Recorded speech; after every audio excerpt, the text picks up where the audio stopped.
We had an announcement today from Canada's Employment Minister, Workforce Development, by the way, as well, in Labour Canada. This has to do with actually a couple of different elements to it. I want you to hear some of the statement, and then we're going to go to the Labour Minister, Steve MacKinnon, or Minister of Employment, next. Listen to this. The Prime Minister, the Finance Minister, and several of my cabinet colleagues, including the two who joined me here today, have outlined our retaliatory plan. Today, I'm outlining the mitigation portion of our plan and the steps we are taking as a government to protect our workers and see them through the crisis, come hell or high water. These new measures will help more employers and workers access the support they need to address the harm they have already suffered and the harm we foresee based on our current assessment.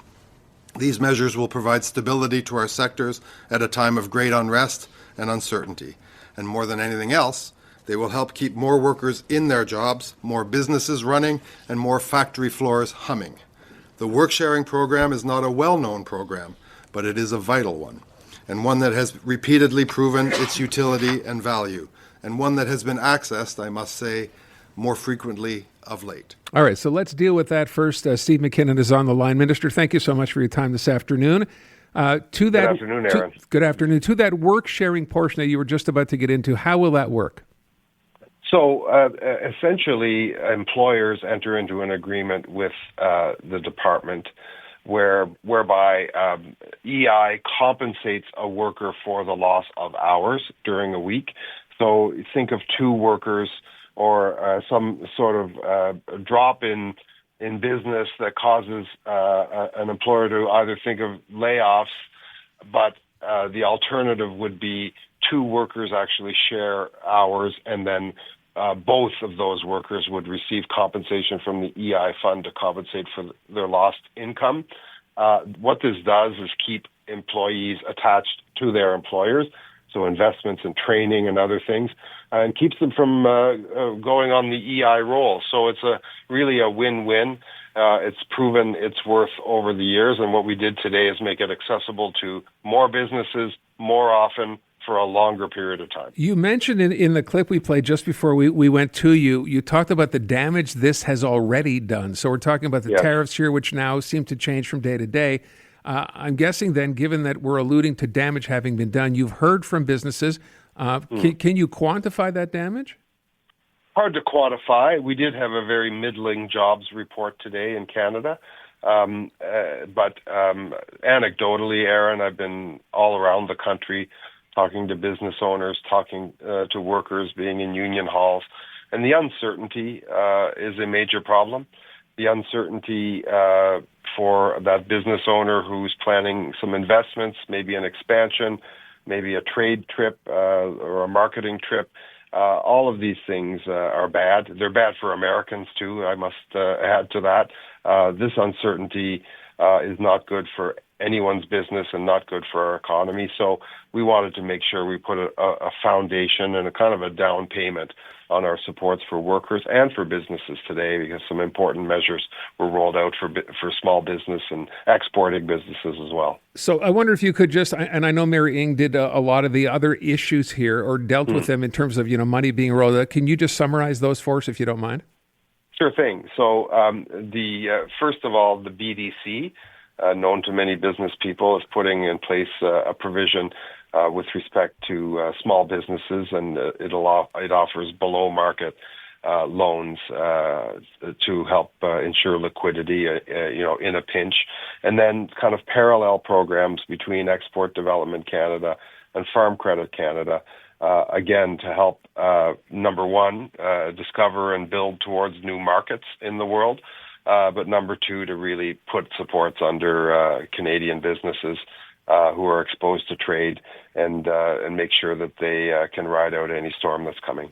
So the export development angle here, that's a $5 billion program you mentioned to help businesses diversify trade. It's interesting because we spent a lot of time over the past week talking about interprovincial trade barriers, never mind doing business anywhere else in the world, but even within our own country. Is there any advance being made on that file?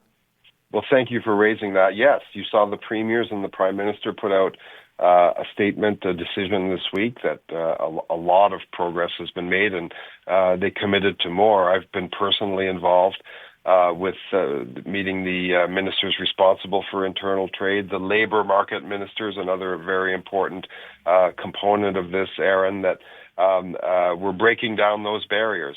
It's the formal rules, the formal things that are in place that prevent interprovincial trade or labor mobility. Those are reasonably easy to get at. It's going to be the follow-up work, the sand in the gears that I call it, the administrative procedures and so on. It's going to be uprooting all of that stuff. But we've had some real good leadership from premiers and from the Prime Minister on that front, and I'm very confident that we'll make great progress. One of the issues, and we still don't know where we stand, of course, related to agriculture, in the event that there are tariffs in that sector, and I know that Donald Trump today yet brought again the dairy industry issue up for one more time anyway. What's in this, if anything, for farmers in this country? Well, we have the $1 billion provision that underpins the agricultural sector. We know that they're exposed to trade dangers or perils, tariffs as well. So we want to be there for our agriculture community. They are among the world's best exporters at many commodities, and they have no. The entire thing is unjustified, Aaron. But these folks have been affected through none of their own doing, and they should expect and can expect their government to be there for them. I wonder too. We talked just moments ago to Anthony Housefather, who went on American television on CNN yesterday, as now the rest of the sort of Team Canada types are between Melanie Joly, the Prime Minister, Doug Ford, etc. Yeah. Have you spoken to your counterpart on the U.S. side on this file? She just got confirmed. I've reached out, the new Labor Secretary. She was one of the last cabinet secretaries to be confirmed. So I obviously sent her a congratulatory note and hoping to connect with her in the near future. Okay. I would ask you one final thing, and it's nice. A lot of people wondered, would there be a backstop? And the government announced that today. I wonder how difficult it is for you and anybody else in this situation, the other ministers involved, to deal with a hypothetical here. We don't know what we're going to end up getting by the time Donald Trump decides what it is he wants to tariff us for, whether it's going to be 25% or if there's a reciprocal tariff that's 50 or 100%. How difficult is it to plan for something like that? I call it the bouncing ball. Tuesday it's one thing, then important concessions, unilateral concessions, by the way, made by the Americans almost every day this week. So we obviously hope that continues. But what you're starting to see are cracks showing in that American business community and in the Congress. Some very unsettled people, I think, with an unsettling economic outlook. This is a bad idea. Canada is anti-tariff. We're pro-free trade, and we've respected the letter and the spirit of all of our trade arrangements and agreements with countries all over the world, including the United States. We did not invite this, but this will cause great pain and great suffering economically in the United States if these tariffs were to happen, and that's why Canada is fighting them. We're almost in some respects, and we feel this. We feel the sympathy coming from the United States, almost trying to save U.S. consumers, U.S. businesses from some pretty arbitrary actions.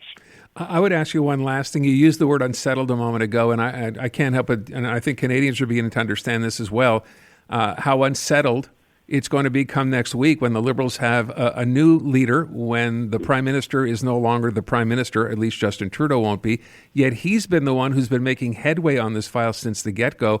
Do we lose something in terms of, with a new person running the show, if you will, trying to negotiate with the U.S. on this by virtue of the fact that it will not be Justin Trudeau?